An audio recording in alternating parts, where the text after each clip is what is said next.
La version chinoise du programme Artemis va atterrir sur la Lune cette année. Cela veut dire que pendant que la NASA parle de construire une base lunaire, la Chine le fera déjà, faisant d'eux la première nation à atteindre la ressource la plus précieuse du pôle sud lunaire, et celui qui contrôle cette ressource contrôle la Lune.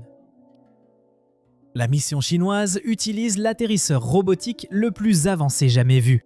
Mais ce n'est aussi que la première étape d'un plan chinois visant à construire leur propre avant-poste permanent sur une parcelle de terrain stratégique que la NASA a déjà tenté de revendiquer mais n'a pas réussi à atteindre. Prévue pour août 2026, Chang'e 7 sera la première mission de l'administration spatiale nationale chinoise dans la phase 4 de leur programme d'exploration lunaire, en gros l'équivalent de ce que la NASA appelle Artemis. La phase 1 a commencé en 2007 avec 2 orbiteurs lunaires. La phase 2 a permis les premiers atterrissages de rovers chinois en 2013 et 2019.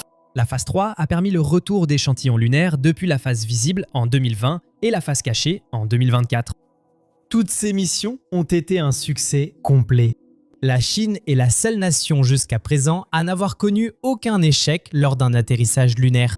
Et cela les a placés dans une position idéale pour commencer la phase 4 du programme qui va permettre de commencer à établir la Station internationale de recherche lunaire. C'est le nom que la Chine donne à une base lunaire. Et par international, ils veulent dire que cela se fait théoriquement en partenariat avec la Russie et quelques petits programmes spatiaux nationaux de pays comme le Pakistan, l'Égypte, la Thaïlande, l'Afrique du Sud et le Venezuela. Vu les récentes actions des États-Unis au Venezuela, je doute que cette alliance dure. Mais dans l'ensemble, il s'agit d'une opération très centrée sur la Chine, de la même manière qu'Artemis est centrée sur l'Amérique, même si Artemis compte plusieurs partenaires internationaux très compétents dans ses rangs. Et bien que la Lune elle-même soit un endroit très vaste, toute l'attention des deux côtés est actuellement concentrée sur un seul endroit, le pôle Sud. Et pour rendre les enjeux encore plus importants, il y a un endroit précis dans la région du pôle Sud qui attire actuellement l'attention de tout le monde. Il s'appelle le cratère Shackleton. Voici pourquoi. Lorsque nous essayons de regarder à l'intérieur du cratère Shackleton, tout ce que nous voyons, c'est l'obscurité. C'est parce que le fond est plongé dans une ombre permanente, ce qui signifie que le soleil n'y brille jamais. Et le résultat, c'est ce qu'on appelle un piège froid. L'absence de lumière du soleil a maintenu le fond de ce cratère perpétuellement gelé, et il est probablement comme ça depuis des milliards d'années. C'est pourquoi ils ont donné au cratère le nom d'Ernest Shackleton, qui était un célèbre explorateur du pôle Sud perpétuellement gelé de la Terre au début du XXe siècle. En observant les régions polaires terrestres, nous comprenons ce qui arrive à ces cratères lunaires.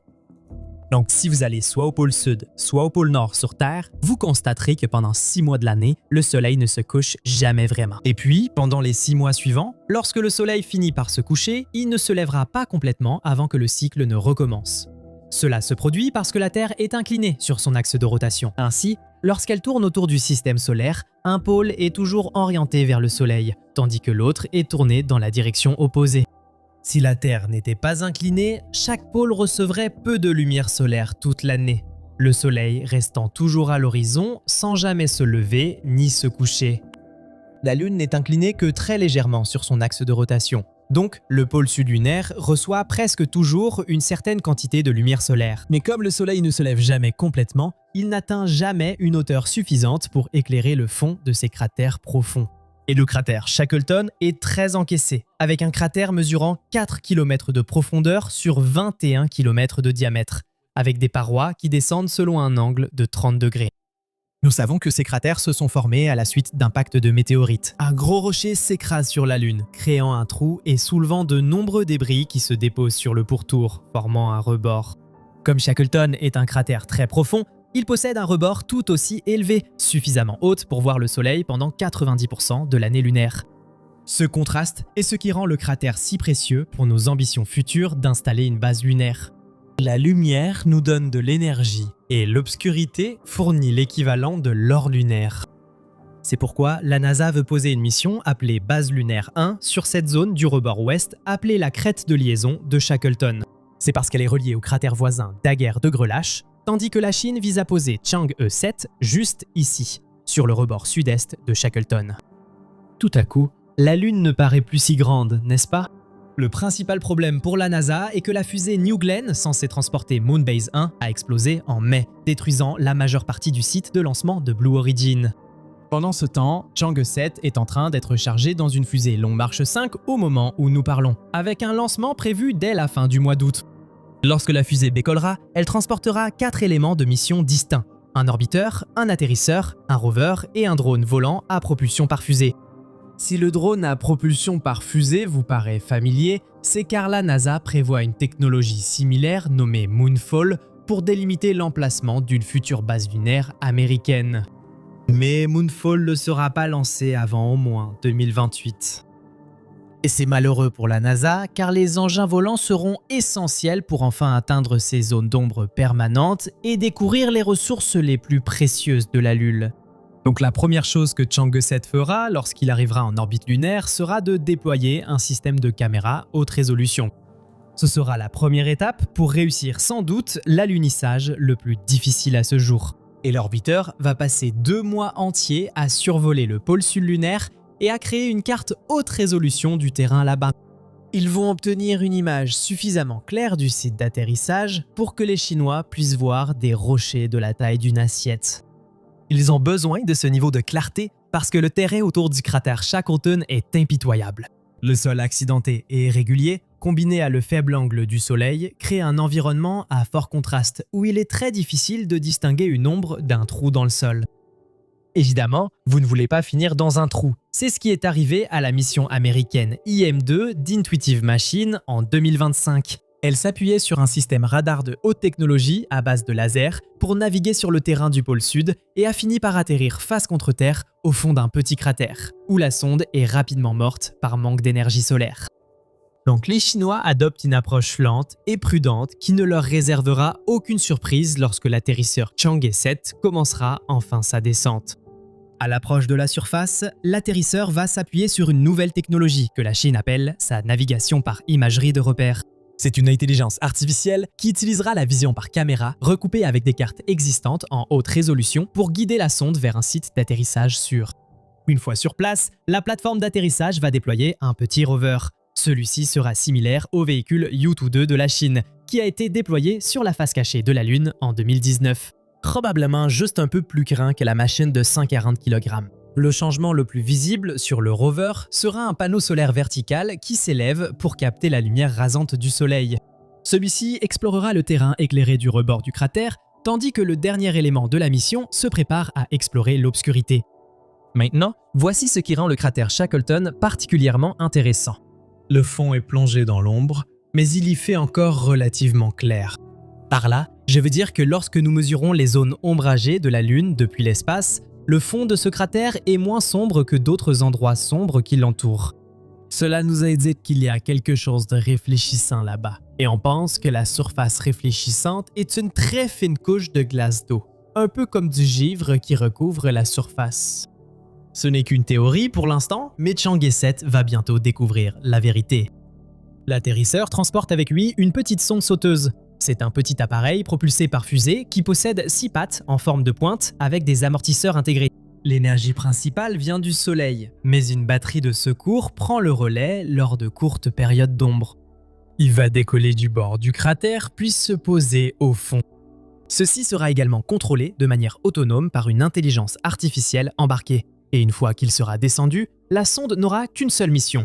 Il transporte un appareil appelé analyseur de molécules d'eau et d'isotopes d'hydrogène, qui prélèvera un échantillon du sol, puis le drone redémarrera son moteur pour remonter sur le bord du cratère. De retour au Soleil, l'instrument de la sonde analysera l'échantillon pour détecter l'eau dans le sol lunaire. D'accord, parlons des raisons pour lesquelles l'eau est essentielle pour notre avenir sur la Lune. La première raison est assez évidente. Les habitants de la Lune auront besoin d'eau potable, et en trouver sur place évite de l'acheminer depuis la Terre. L'eau est très lourde, et la masse reste le principal facteur limitant des voyages spatiaux actuels. Mais la valeur de l'eau va bien au-delà du simple fait de rester hydraté. Si nous regardons cette molécule, nous obtenons H2O, 2 atomes d'hydrogène et 1 atome d'oxygène. L'oxygène est également essentiel à la survie humaine sur la Lune. Nous pouvons rester quelques heures sans boire, mais respirer nécessite un soutien vital constant.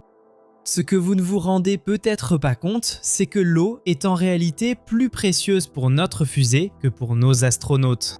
La chose folle à propos de H2O, c'est que c'est un excellent liquide pour éteindre les incendies. Mais lorsque l'hydrogène et l'oxygène sont séparés puis recombinés, il suffit d'ajouter une étincelle pour obtenir une réaction explosive puissante. Donc avec un simple procédé appelé électrolyse, les deux éléments peuvent être séparés et l'eau devient du carburant pour fuser.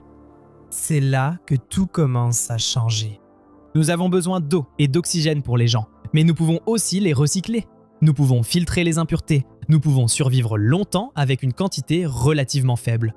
Mais pour qu'une fusée parte de la Terre, atterrisse sur la Lune, puis revienne sur Terre, cela nécessite une quantité incroyable de carburant. Et sans station-service sur la Lune, nous devons emporter chaque goutte dont nous pourrions avoir besoin depuis la Terre. Mais avec une station-service sur la Lune, tout à coup, tout devient beaucoup plus durable. Et maintenant, nous pouvons facilement déplacer de grandes quantités de personnes et de matériel dans les deux sens de façon régulière. Maintenant, voici le problème auquel nous allons bientôt être confrontés avec tout cela. Si la Chine trouve de l'eau au fond de ce cratère, la Chine pourra-t-elle la revendiquer comme sa propriété? La chose la plus proche que nous ayons de loi sur la Lune provient d'un document rédigé en 1967. Le traité sur l'espace extra-atmosphérique affirme que vous pouvez déposer des objets sur la Lune et qu'ils restent à vous, mais vous ne pouvez pas posséder le sol lunaire sous ces objets.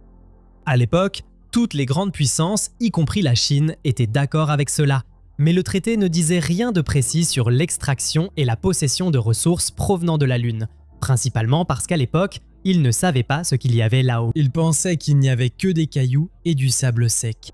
Aujourd'hui, nous savons que ce n'est pas le cas. Ainsi, ces dernières années, les États-Unis ont créé leur propre document de gouvernance lunaire, les accords Artemis. Et selon eux, vous ne pouvez toujours pas posséder la Lune, mais vous pouvez posséder toutes les ressources que vous en extrayez.